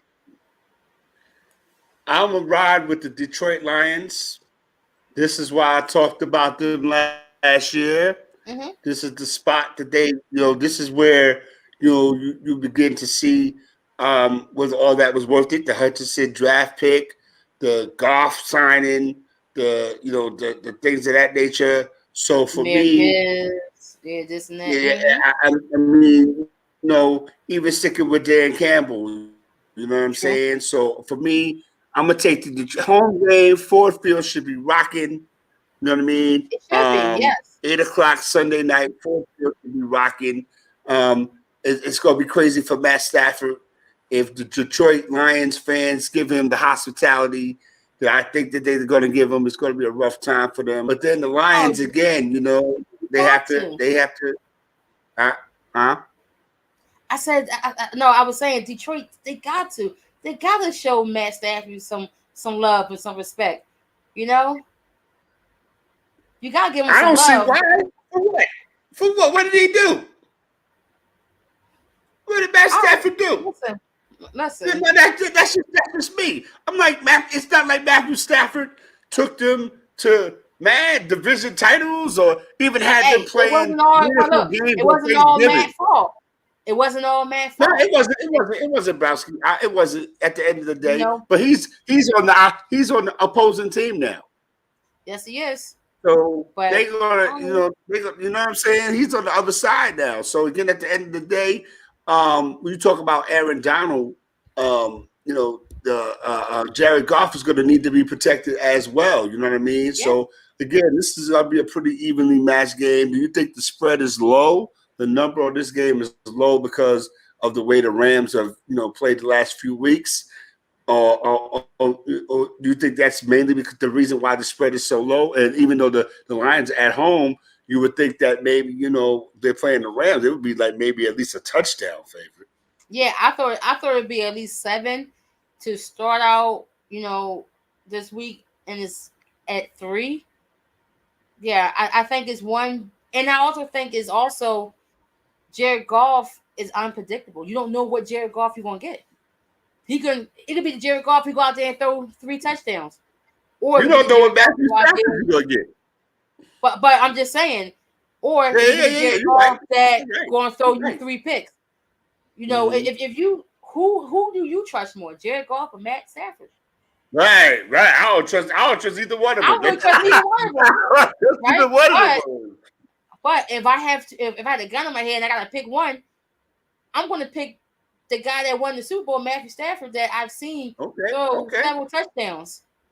I'm gonna rock with Detroit on this one. I think that this is what they play all season for, to get that home game, and they can move on. A lot of things are expected of them. You know what I mean? And the Rams had a great year, but I think that the only difference between the Rams winning, if this game is in LA, then I might even rock with the Rams. You know what I mean? But I just think that the Detroit, the spread with it being 3 points tells you all you need to know, that this is basically an even game. Because if you're at home, you get the 3 automatically. You get the 3. Yep. You know what I mean? So this is basically an even game. So where we going next, Basky? We're gonna go to Cowboys Packers. Cowboys and the Packers. Is it a catch or is it not a catch? These two franchises have a lot of history with each other. These franchises been going back and forth for years. Whenever the Cowboys have made the playoffs, it seemed like the Jimmy either go up against the Packers or the 49ers. And it seemed like this year it's the Packers' turn. On paper, I think the Cowboys should blow them out. The Cowboys are undefeated at home this season with the help of the refs. I'm just going to throw that out there. They're undefeated right now. I see what you did. I see what you did there, Basky. Well, right now they are 7.5 point favor in this game. I can't pick the Cowboys because it's in my DNA to never pick the Cowboys. I can't even.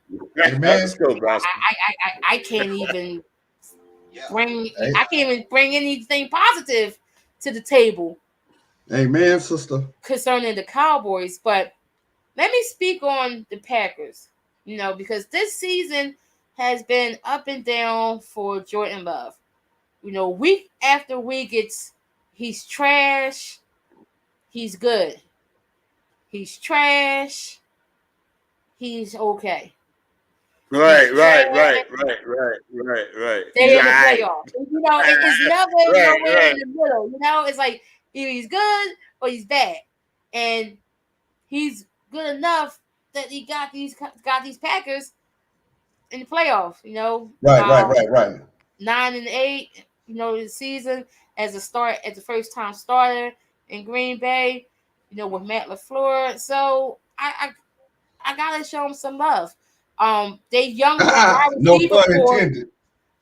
They saw the love. They young wide receiver core has been showing out. They have their reliable running back and Aaron Jones, who's actually healthy right now. He's been battling injuries throughout the season. I really like their young receivers, Dobbs and Watson out there. And it's going to be a test for this Cowboys secondary. They was all flashy during the seasons, picks here, deflection here. It's just going to be interesting to see them against this young, talented wide receiver core.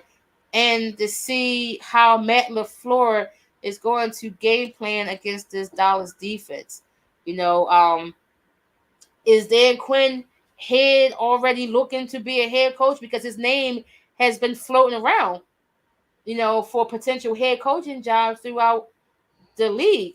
So, once that start getting in coordinators' heads, they forget, the game plan of the game they have ahead. So that could be the case with Quinn. And also, I got to see how this Packers defense is going to play, put up with this Cowboys offense, who starts fast, CD Lamb, that connection has really grown, and it works out, really well. Or are they going to be able to contain him in the slot? Where we see a Brandon Cooks, where we see him out there making any type of contribute to this game. And also the big question is Michael Parsons. Will Michael Parsons, affect this game? Where is he going to be on Jordan Love's back all day? So as I started in the beginning, I can't pick the Cowboys. I'm picking the Packers. Of course, I'm gonna pick the Packers. If the Packers could somehow go down in Texas and embarrass the Cowboys, I will love it. I'm picking the Packers to upset the Cowboys in Jerry World, in his face. What about you, Win? I'm going to tell you, no one hates Dallas more than me. They've always been cowgirls. They will always be cowgirls. They're always overrated. It's always we them boys, and then it's choke session. It's time for choke session. Everybody riding. Dak, the number one rated passer, and woo woo woo, number one defense. Michael Parsons is not the sack leader. TJ Watt is. Again. So, anyway, Dobbs, as you said, for Green Bay, hey, I got to show some love for love. You know what I'm saying? Dobbs played for Snoop, too. He played with CJ. Okay. They was on the same squad. You got to look at this now. It's a reason all this is happening. Green Bay is a younger team. They're more hungry. They ain't got nothing to lose. Dallas has everything to lose. This $1 billion team, this on paper supposed to be the best team in the NFL,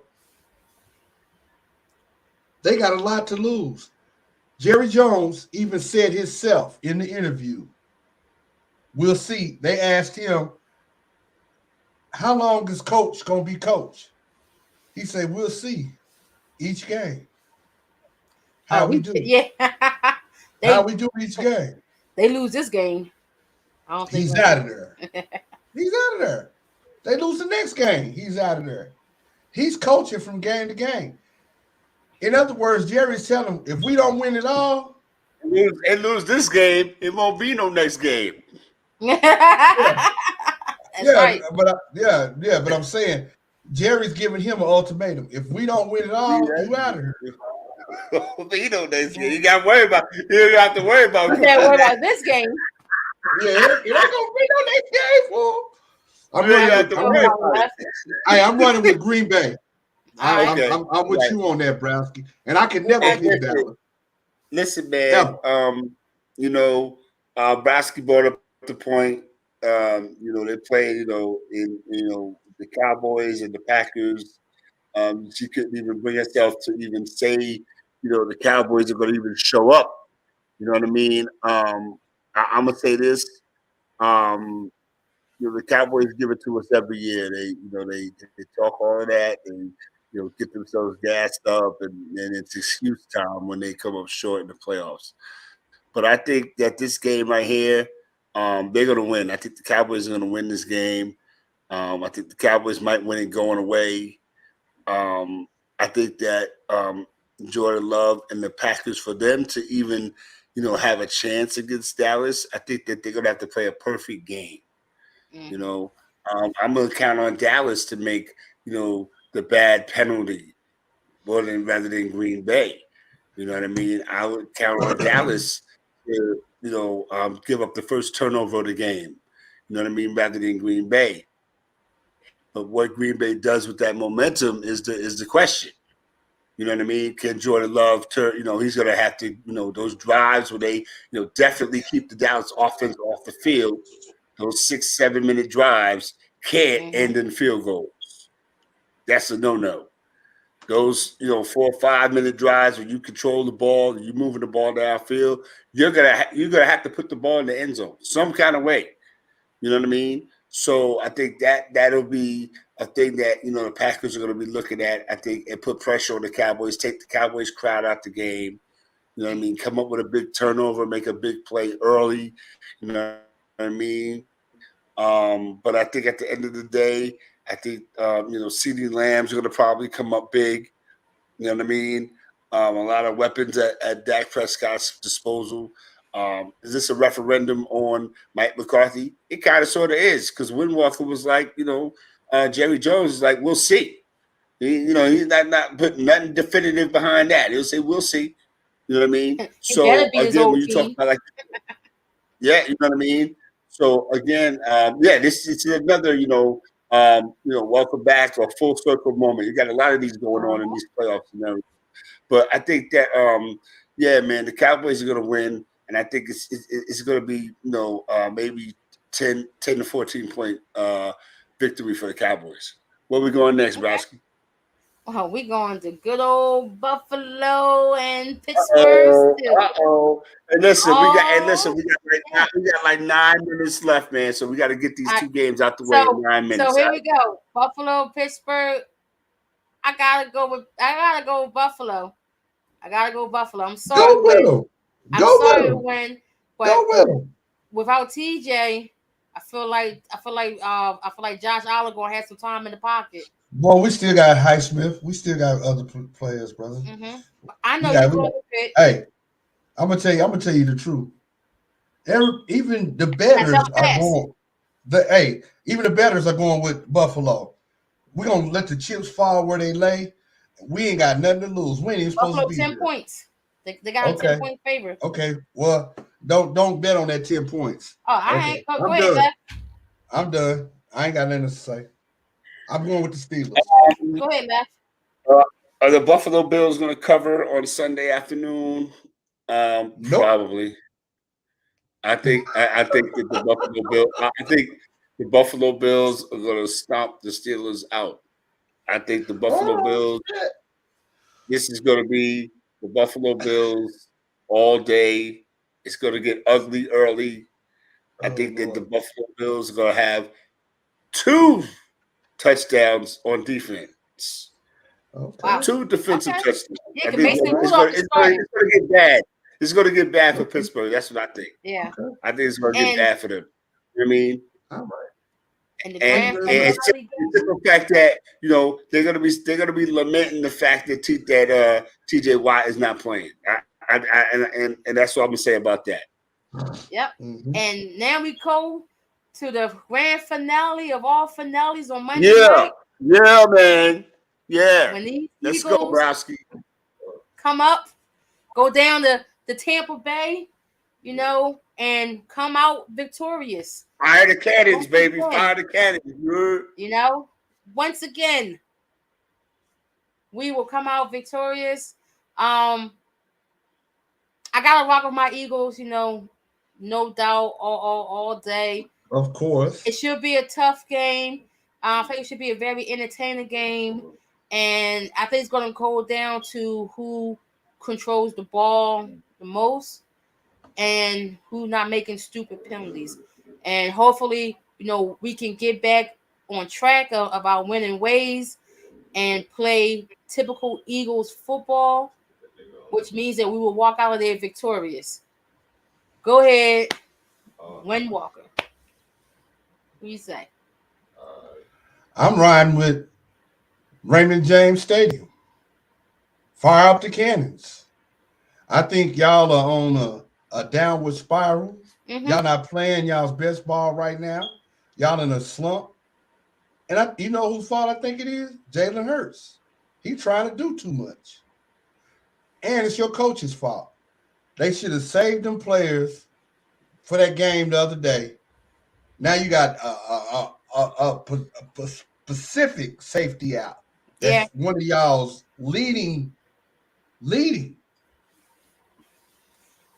gonna hurt. Sidney Brown being out will hurt. Sidney was a world-class safety.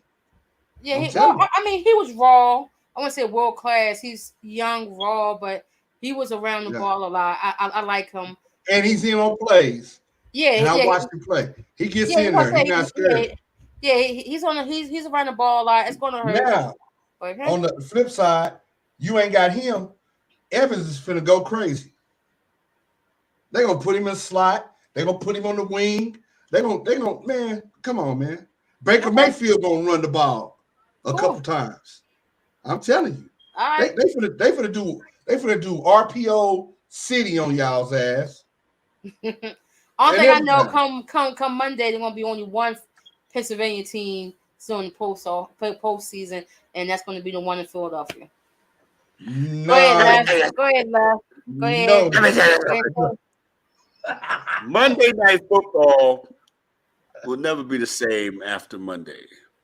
Tampa Bay Buccaneers, this is what we've been waiting for. We don't want to, kick a team when they down, but this is not week 5. This is, wild card weekend. You know what I mean? So you win or go home. We're gonna book that flight back to and it's cool because y'all already home. Y'all already home, so it's easy. We already home. We just gonna get ready for next week. That's all. But I think it's gonna be a good game. I think the Eagles. If I have a word for the Eagles, if I have to come up with a word for the Eagles, it's vulnerable. You know what I'm saying? They're very vulnerable right now. If we play, if Tampa Bay plays there, they have to play a perfect game to beat the Eagles. The Eagles not a slouch now. Don't get it twisted. Mm-hmm. The Eagles could easily come and do a Chad Ochocinco and blow us out the water.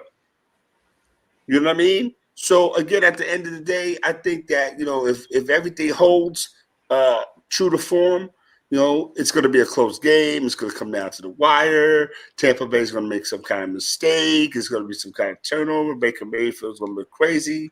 It's going to be big plays all over the place. Mike Evans is going to make his. A.J. Brown is going to make his.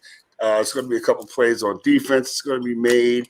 But at the end of the day, it's going to be a classic Eagles Buccaneers showdown. New age style. Jalen Hurts is going to play to the best of his ability. He's going to fight through that broken finger. He's a warrior. I give him that. You know what I mean? Not broken. And I'm just interested. I'm interested in seeing which Eagles team shows up, just like I'm interested in seeing which Buccaneers team show up. I'm interested in what Eagles team show up too. We could have clinched the division last week, but we didn't. So again, and then Bosky, she brought up. We only won against Carolina 9-0. We scored 9 points. And if it wasn't for Antoine Winfield, you know what I mean, we might be, at home and Atlanta or Carolina or somebody, Atlanta or New Orleans or somebody would be in our spot. But unfortunately, it's not like that. So Monday night is going down. Definitely, Tampa Bay Buccaneers is going to hold it down. I think we're going to, we've got some great football left in us. We're the hottest team in the league right now. I ain't heard nobody say that. You know what I mean? I ain't heard nobody say that. Y'all 3-point underdogs. At home. You know what I mean? Y'all at home. Underdogs. So again, So again, that speaks to what people still think about the Philadelphia Eagles. Again, the Eagles are no slouch. You know what I'm saying? So again, we're gonna have to play our best ball. Yeah, that's the thing right there. Which team is gonna show up? You know what I mean? We're about to get up out of here, y'all. 2024 edition of Down in Sports Talk. Knocked it down in the books. Talked about what we're gonna talk about. My co D is always in the building. That's got a Bear Browski right over there. Then you got Win Walker in the house rocking out with us. And we got to do it. We got to definitely do it before we get up out of here. Part of the show where we get down on a particular subject. We got a few minutes. We're going to go over overtime tonight. We got a few minutes. Browski, set it off. What you getting down on 2024? Man, 2024. I got to get down on, man, I don't know. It's so much I can get down, but I'm going to go with the NBA. I got to. I got to, because we go into a whole new year and still have one question that's out there. How is Josh Giddey still playing? What is going on with this investigation? Why haven't we heard anything? Is it still going on? Is it over? Like, what's happening? It's like they tried to sweep it underneath the rug and thinking that nobody's going to talk about it, But we could talk about Draymond coming back from suspension. We could talk about, Ja Morant going out on injury. His season is over. But we still haven't had any type of update, any type of conclusion, any break of what's happening with this Josh Giddey situation. And he still is playing. I don't understand how a league that when they do an investigation on somebody, i.e. Kyrie Irving, i.e. Ja Morant, these guys were suspended, not only from the team, but by the league. And we have this guy who's come up with some crazy allegations that have to be dealing with minor and sexual acts and just improper relationships. But again, the league has not said anything about it. No more information. So to me, it's showing me that, well, it's not that important. It's not that important because, one, the guy who's being accused is white. And two, it's not a violent crime that, quote unquote, they, may look at it. But it's crazy that nobody's talking about it. ESPN, Fox Sports, CBS Sports, Yahoo Sports, anybody that pertains to sports is not talking about it. But we are, and I need to know what's happening and what's the update. So Adam Silver, he needs to stop trying to talk people out of retirement and really put his foot down and see what the hell is going on in OKC with this Australian guy by the name of Josh Giddey. You want to protect these international players from Draymond? Well, how about you protect these young girls from this international player who think it's okay to have improper relationships with minors? That's what I'm getting down on. All right, that's I hear that about you. Salute. All right, Win Walker, what you getting down on, man, real quick? Man, I'm getting down on all these boxers, these has-been boxers still trying to get a check. That's what I'm getting down on. Stay out the light. Let these little up-and-coming new guys get it. We don't want to see Pacquiao and Mayweather 4. Oh, my God. Come on now. We don't want to see Adrian Broner and what's his name? We don't want to see Wilder and boy. Come on. Y'all go sit down somewhere. Let these upcoming fighters fight, man. Get out. Good trying to get a check. For real. Yeah. And if I definitely don't want to see Mike Tyson and what's his name fight. Come on now. Leave that alone. Go sit y'all's butt down. Yeah, I don't see that. That's what I'm getting down on. And I'm done. Yo, I'm getting down on the NCAA. I'm getting down on these officials and referees who throw these flags and then say there's no flag on the play. What I'm not getting down on, I'm getting with the shows and the games that's used the Cool in the Gang, get down on it. Every time I be like, they're listening. They're listening. We know you listening out there. down in Sports Talk in the building, man. Salute all the time, every time. You know what I mean? Every Tuesday night, sometimes on Wednesday. You know what I mean? We here. We had to bring it back to full effect. 2 hours. You know what I mean? Because we missed last week. We was on vacation. Browski was on a special mission. You know what I mean? Windwalker was trying to get them to keep the store open 24 hours. So we was all busy. We had things to do. You know what I mean? But we back in the building. We here. Salute Browski. Thank you. Salute Windwalker. Of course, you know the vibes down in Sports Talk. We here. We in the building. And anything else we got to say is we'll see y'all next week, man. We're about to get up out of here. Don't go nowhere, y'all. All right? Definitely. Peace.